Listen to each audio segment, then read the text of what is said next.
माँ चंद्रघंटा की रोमांचक कथा। बहुत समय पहले की बात है बच्चों।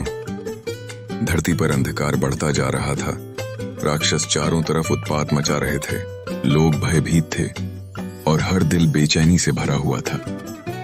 लेकिन ऐसे समय में जब लगता था कि सब खत्म हो जाएगा, तभी एक दिव्य प्रकाश धरती पर उतरा। वो थी हमारी साहसी, दयालु और न्यायप्रिय माँ चंद्रघंटा। अब तुम सोच रहे होगे कि ये माँ चंद्रघंटा कौन है। चलो एक ऐसी कहानी सुनाते हैं जो तुम्हारे दिल को छू जाएगी। नवरात्रि के तीसरे दिन जिन देवी की पूजा होती है वो है माँ चंद्रघंटा। उनके मस्तक पर एक अर्ध चंद्र होता है जो घंटे जैसा दिखता है, इसलिए उन्हें चंद्रघंटा कहा जाता है। उनका रूप सौंदर्य, साहस और करुणा का अद्भुत संगम है। लेकिन क्या तुम जानते हो कि माँ का यह रूप क्यों प्रकट हुआ? कहानी शुरू होती है हिमालय की वादियों में, जहाँ एक सुंदर और तेजस्वी कन्या ने जन्म लिया। नाम था पार्वती। वे राजा हिमवान की पुत्री थीं। जैसे जैसे वो बड़ी हुईं, उनके मन में एक ही इच्छा थी, भगवान शिव से विवाह करना। पार्वती ने अपने संकल्प को साकार करने के लिए कठिन तपस्या की। वर्षों तक बिना भोजन के, बिना विश्राम के वे बस ध्यान में लीन रहीं।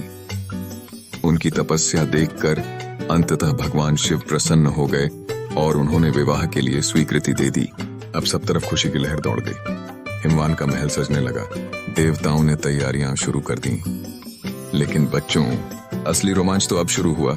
जिस दिन भगवान शिव की बारात कैलाश से हिमालय पहुंची तो सबकी आंखें हैरानी से फैल गईं। भगवान शिव के साथ कौन आए थे? भूत, पिशाच, नाग, अघोरी, साधु और खुद शिव जी। उनके शरीर पर भस्म, गले में सांप, बाल बिखरे हुए, एकदम डरावने लग रहे थे। ये कोई आम बारात नहीं थी। ये तो जैसे किसी तंत्र मंत्र की दुनिया से आई थी। राजा हिमवान, रानी और वहां उपस्थित सभी लोग भय से कांपने लगे। यहाँ तक कि पार्वती की माँ भी डर गईं। सबके मन में सवाल था, क्या सच में ये वही शिव हैं जिनसे हमारी बेटी विवाह करने वाली है?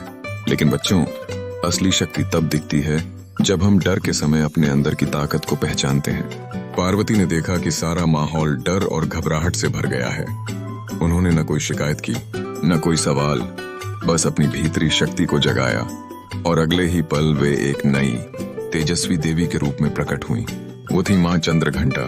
उनके 10 हाथों में थे कमल, त्रिशूल, गदा, धनुष, तलवार और अन्य दिव्य शस्त्र। वे सिंह पर सवार थीं और उनके माथे पर चमक रहा था अर्धचंद्र। उनके हाथ में थी एक विशाल घंटी जिसकी ध्वनि सुनते ही सारे भूत, पिशाच, नकारात्मक ऊर्जा और डरावने दृश्य गायब हो गए। माँ का तेज ऐसा था कि अंधकार मिट गया, डर भाग गया और पूरे वातावरण में दिव्यता फैल गई। माँ चंद्रघंटा ने सबको शांति और साहस का उपहार दिया। उन्होंने न केवल अपने परिवार को बल्कि पूरी सृष्टि को यह संदेश दिया कि नारी सिर्फ कोमल नहीं होती, वो संकट में चट्टान बन सकती है। इसके बाद शिव और पार्वती का विवाह बड़े धूमधाम से संपन्न हुआ। देवताओं ने आशीर्वाद दिया और सभी ने माँ चंद्रघंटा को नमन किया।